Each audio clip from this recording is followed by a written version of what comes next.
ओम शांति। ईश्वरीय बाप मिलने से ही हमारा नया जन्म और जीवन बनता है। इसी खुशी में जो आत्मा रहती है, बाबा कहते वो बहुत ही भाग्यशाली आत्मा है। तो ये खुशी हर ब्राह्मण बच्चे को बाबा ने आकर दी है, तो अपार खुशी में रहना है। तो सुनते हैं 10/1/2023 के बाप दादा के साकार महावाक्यों में। बाबा बोले, मीठे बच्चे, तुम्हारा ये मरजीवा जन्म है। तुम ईश्वर बाप से वर्षा ले रहे हो। तुम्हें बहुत बड़ी लॉटरी मिली है, इसलिए अपार खुशी में रहना है। प्रश्न में अपने आप को कौन से समझानी दो तो चिंता समाप्त हो जाएगी, गुस्सा चला जाएगा। तर हम ईश्वर की संतान हैं, हमें तो बाप समान मीठा बनना है। जैसे बाबा मीठे रूप से समझाने देते, गुस्सा नहीं करते, ऐसे हमें भी आपस में मीठा रहना है। लून पानी नहीं होना है, क्योंकि जानते हैं जो सेकंड पास हुआ वह ड्रामा में पार्ट था। तो चिंता किस बात की करें। ऐसे ऐसे अपने आप को समझाओ तो चिंता ख़त्म हो जाएगी, गुस्सा भाग जाएगा। गीत है यही बाहर है दुनिया को भूल जाने की। ओम शांति। यह है ईश्वरी संतान की खुशियों का गायन। तुम इतना खुशी का गान सतयुग में नहीं कर सकेंगे। अभी तुमको खजाना मिल रहा है, यह है बड़े से बड़ी लॉटरी। जब लॉटरी मिलती है तो खुशी होती है। तुम फिर इस लॉटरी से जन्म जन्मांतर स्वर्ग में सुख भोगते रहते हो। तो यह है तुम्हारा मरजीवा जन्म। बाबा ने जो जीवन और जन्म दिया है, जो जीते जी मरते नहीं, उनका मरजीवा जन्म नहीं कहेंगे। उन्हों को तो खुशी का पारा भी चढ़ नहीं सकता। जब तक मरजीवा नहीं बने हैं, अर्थात बाप को अपना नहीं बनाया है, तब तक पूरा वर्षा भी मिल नहीं सकता। जो बाप के बनते हैं, जो बाप को याद करते हैं, उनको बाप भी याद करते हैं। तुम हो ईश्वरीय संतान। तुम्हें नशा है कि हम ईश्वर बाप से वर्षा अथवा वर ले रहे हैं, जिसके लिए भगत लोग भक्ति मार्ग में धक्का खाते रहते हैं। बाप से मिलने के लिए अनेकानेक उपाय करते हैं। कितने वेद शास्त्र मैगजीन आदि अथाह पढ़ते रहते हैं, परंतु दुनिया तो दिन प्रतिदिन दुखी ही होती रहती है। इनको सतो तमो प्रधान होना ही है। ये बाबा कहते ये बबूल ट्री है ना, बबूल नाथ फिर आकर कांटों से फूल बनाते हैं। बबूल कांटे बहुत बड़े बड़े हो गए हैं, बड़े जोर से लगते हैं। उसको अनेक प्रकार के नाम दिए हैं। सतयुग में तो होते नहीं। बाप समझाते हैं यह है कांटों की दुनिया, एक दो को दुख देते रहते हैं। घर में बच्चे भी ऐसे कपूत निकल पड़ते हैं जो बात मत पूछो। माँ बाप को बहुत दुखी करते हैं। सभी कोई एक समान भी नहीं होते। सबसे जास्ती दुख देने वाला कौन है, मनुष्य ये नहीं जानते। बाप कहते इन गुरुओं ने परमात्मा की महिमा गुम कर दी है। हम तो उनकी बहुत महिमा करते हैं। वह परम पूज्य परम पिता परमात्मा है। शिव का चित्र भी बहुत अच्छा है, परंतु बहुत लोग ऐसे हैं जो मानेंगे नहीं कि शिव कोई ऐसा ज्योति बिंदु है, क्योंकि वह तो आत्मा सो परमात्मा कह देते हैं। आत्मा अति सूक्ष्म है जो भ्रुकुटी के बीच में बैठी है, फिर परमात्मा इतना बड़ा आकार वाला कैसे हो सकता है। बहुत विद्वान आचार्य लोग बीके पर हंसी उड़ाते हैं कि परमात्मा का ऐसा रूप तो हो नहीं सकता। वह तो अखंड ज्योतिमय तत्व हजारों सूर्यों से भी तेजों में है। वास्तव में यह रॉन्ग है। इनकी राइट महिमा तो बाप खुद ही बताते हैं। वह मनुष्य सृष्टि का बीज रूप है। ये सृष्टि एक उल्टा झाड़ है। सतयुग त्रेता में उनको कोई याद नहीं करते। मनुष्य को जब दुख होता है तब उनको याद करते हैं। हे भगवान, हे परमपिता परमात्मा, रहम करो। सतयुग त्रेता में तो कोई रहम मांगने वाला होता नहीं। वह है बाप रचयिता की नई रचना। इस बाप की महिमा ही अपरंपार है। ज्ञान का सागर पतित पावन है। ज्ञान का सागर है तो जरूर ज्ञान दिया होगा। वह सत्यचित आनंद स्वरूप है, चेतन है। ज्ञान तो चेतन आत्मा ही धारण करती है। समझो, हम शरीर छोड़ जाते हैं तो आत्मा में ज्ञान के संस्कार तो है ही। बच्चा बनेगा तो भी वह संस्कार होंगे, परंतु आर्गन्स छोटे हैं तो बोल नहीं सकते, आर्गन्स बड़े होते हैं तो याद कराया जाता है, तो स्मृति में आ जाता है। छोटे बच्चे भी शास्त्र आदि कंठ कर लेते हैं। ये सभी अगले जन्म के संस्कार हैं।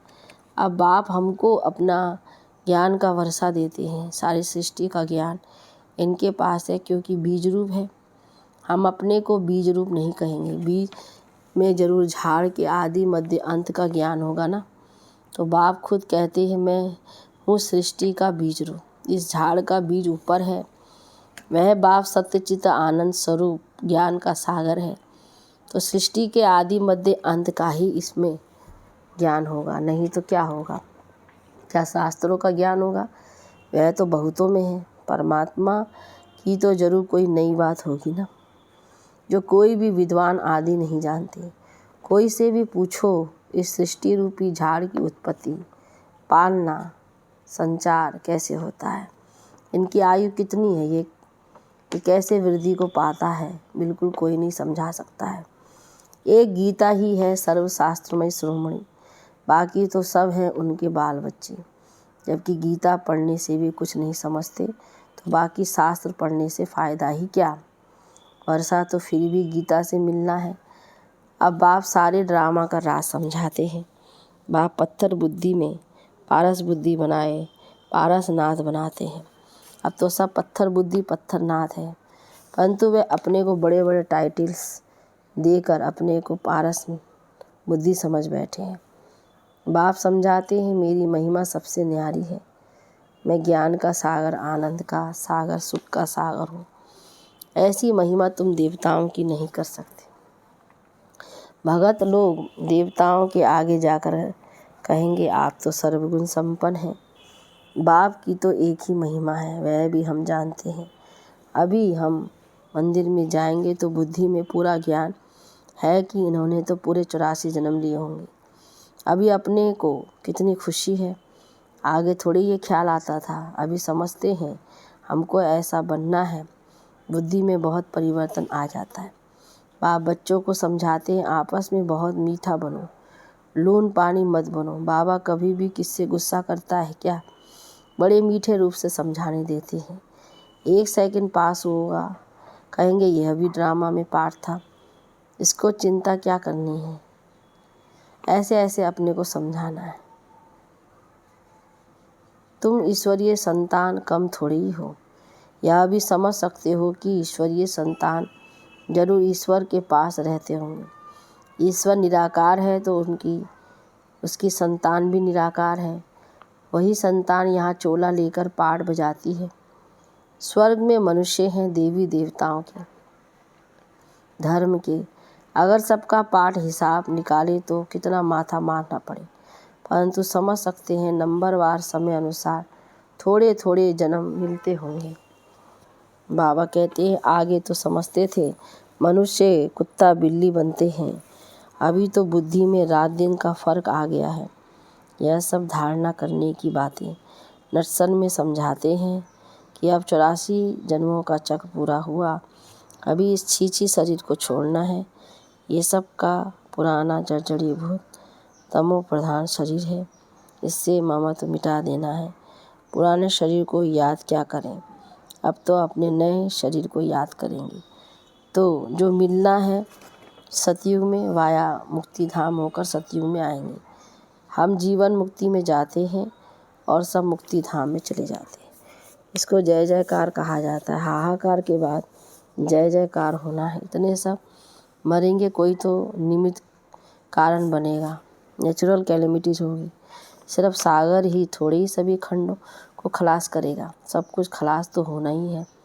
बाकी भारत अविनाशी खंड रह जाता है, क्योंकि यह है शिव बाबा का बर्थ प्लेस, तो यह हो गया सबसे बड़ा तीर्थ स्थल। बाप सबकी सदगति करते हैं, ये कोई मनुष्य नहीं जानते हैं।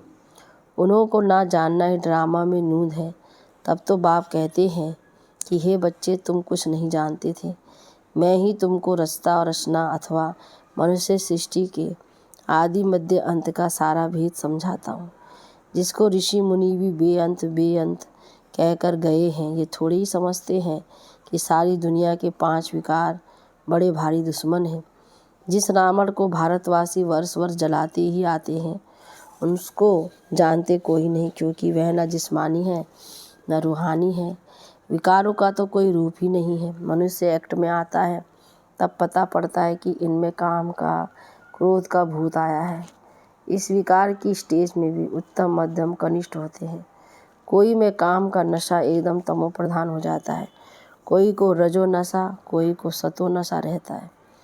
कोई तो बाल ब्रह्मचारी में रहते हैं, समझते हैं यह भी एक झंझट है संभालना। सबसे अच्छा उनको कहेंगे। सन्यासियों में भी बाल ब्रह्मचारी अच्छे गिने जाते हैं। गवर्नमेंट के लिए भी अच्छा है, बच्चों की वृद्धि नहीं होगी, पवित्रता की ताकत मिलती है। ये हुई गुप्त। सन्यासी भी पवित्र रहते हैं, छोटे बच्चे भी पवित्र रहते हैं, वानप्रस्थी भी पवित्र रहते हैं। तो पवित्रता का बल मिलता ही आता है। उन्हों का भी कायदा चला आता है कि बच्चे को इतनी आयु तक पवित्र रहना है, वह भी बल मिलता है। तुम हो सतो प्रधान पवित्र, ये है अंतिम जन्म। तुम बाप से प्रतिज्ञा करते हो, तुम सतयुग की स्थापना करने वाले हो। जो करेगा सो पावन दुनिया का मालिक बनेगा। तो नंबरवार पुरुषार्थ अनुसार यह है ईश्वरीय कुटुंब। ईश्वर के साथ हम रहते हैं कल्प में एक बार, बस। फिर दैवी घराने में तो बहुत जन्म रहेंगे। यह एक जन्म ही दुर्लभ है। यह ईश्वरीय कुल है, उत्तम से उत्तम। ब्राह्मण कुल सबसे ऊंची चोटी है। नीचे थे नीच कुल से हम ऊंच ब्राह्मण कुल के हो गए। शिव बाबा जो ब्रह्मा को रचे तभी तो ब्राह्मण रचे। कितनी खुशी रहती है जो बाबा की सर्विस में रहते हैं। हम ईश्वर की औलाद बने हैं और ईश्वर की श्रीमत पर चलते हैं। अपनी चलन से उनका नाम बाला करते हैं। बाबा कहते हैं वह तो आसुरी गुणों वाले, तुम दैवी गुणों वाले बन रहे हो। जब तुम संपूर्ण बन जाएंगे तो तुम्हारी चलन बहुत अच्छी हो जाएगी। बाबा कहेंगे यह है दैवी गुणों वाले। नंबरवार पुरुषार्थ अनुसार आसुरी गुण वाले भी नंबरवार हैं, बाल ब्रह्मचारी भी हैं। सन्यासी पवित्र रहते हैं सो तो बहुत अच्छा है, बाकी वह किसकी सदगति तो कर नहीं सकते। अगर कोई गुरु लोग सदगति करने वाले होते तो साथ ले जाते, परंतु खुद ही छोड़कर चले जाते हैं। यहाँ ये बाप कहते हैं मैं तुमको साथ ले जाऊँगा। बाबा ने अपने बच्चों से पूरी ही गारंटी की है, मैं आया ही हूँ तुमको साथ ले जाने के लिए। वह तो ले नहीं जाते, खुद ही गृहस्थियों के पास जन्म लेते रहते हैं। संस्कारों के कारण फिर सन्यासियों के झुंड में चले जाते हैं। नाम रूप तो हर जन्म में बदलता रहता है। यह भी तुम बच्चे जानते हो कि सतयुग में यहाँ के पुरुषार्थ अनुसार पद होगा। वहाँ ये मालूम नहीं होगा कि हमने ये पद कैसे पाया। यह तो अभी पता है। बाबा कहते हैं सारी जानकारी सतयुग, त्रेता, द्वापर, जितने भी हम आत्मा चक्र भोगते हैं वो सारी जानकारी इसी जन्म में, इसी संगम युग में हम बच्चों को होती है। बाकी हमको और कोई भी युग में यह जानकारी नहीं रहती, ये याददाश्त नहीं होती। जिसने जैसे कल पहले पुरुषार्थ किया था वैसे ही अब करेंगे। बच्चों को साक्षात्कार भी कराया हुआ है कि वहाँ शादी आदि कैसे होती है, बड़े बड़े मैदान, बगीचे आदि होंगे। अब तो भारत में ही करोड़ों की आबादी है, वहाँ तो कुछ लाख ही रहते हैं। वहाँ थोड़ी इतनी मंजिलों वाले मकान होंगे, या अभी है क्योंकि जगह नहीं है। वहाँ इतनी सर्दी नहीं होगी, वहाँ दुख की निशानी भी नहीं है, ना बहुत गर्मी होती जो पहाड़ों पर जाना पड़े। नाम ही है स्वर्ग। इस समय मनुष्य कांटों के जंगल में पड़े हैं। जितना सुख की चाहना करते हैं उतना दुख बढ़ता ही जाता है। अब बहुत दुख होगा, लड़ाई होगी तो खून की नदियाँ बहेगी। अच्छा, ये मुरली सब बच्चों के आगे सुनाई। सम्मुख सुनना नंबर 1, बाबा समझा रहे हैं। टेप से सुनना नंबर 2, मुरली से पढ़ना नंबर 3। तो सतो प्रधान, सतो और रजो। तो आज भी बाबा हम बच्चों को समझाते हैं। जैसे साकार बाबा सम्मुख मुरली सुना रहे तो वो नंबर 1 है, और उसमें भी जो हम अपना क्लास में सेंटर में जा कर के सुनते हैं वो नंबर 1 है।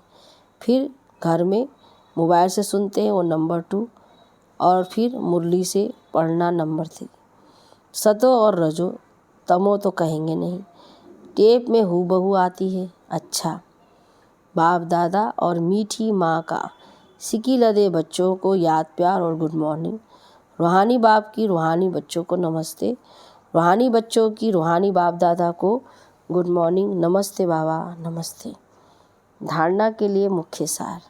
पहली पॉइंट, अपनी चलन व दैवी गुणों से बाप का नाम बाला करना है, आसुरी अवगुण निकाल देने हैं। दूसरा, इस पुरानी जर्जरीय भूत शरीर में ममत्व नहीं रखना है, नए सतयुगी शरीर को याद करना है, पवित्रता की गुप्त मदद करनी है। वरदान में रूहानियत की शक्ति द्वारा दूर रहने वाली आत्माओं को समीपता का अनुभव कराने वाले मास्टर सर्वशक्तिमान भव। विस्तार, जैसे साइंस के साधनों द्वारा दूर की हर वस्तु समीप अनुभव होती है, ऐसे दिव्य बुद्धि द्वारा दूर की वस्तु समीप अनुभव कर सकते हो। जैसे साथ रहने वाली आत्माओं को स्पष्ट देखते, बोलते, सहयोग देते और लेते हो, ऐसे रूहानियत की शक्ति द्वारा दूर रहने वाली आत्माओं को समीपता का अनुभव करा सकते हो। सिर्फ इसके लिए मास्टर सर्वशक्तिमान संपन्न और संपूर्ण स्थिति में स्थित रहो और संकल्प शक्ति को स्वच्छ बनाओ। स्लोगन में अपने हर संकल्प, बोल और कर्म द्वारा औरों को प्रेरणा देने वाले ही प्रेरणा मूर्त हैं। अच्छा, ओम शांति।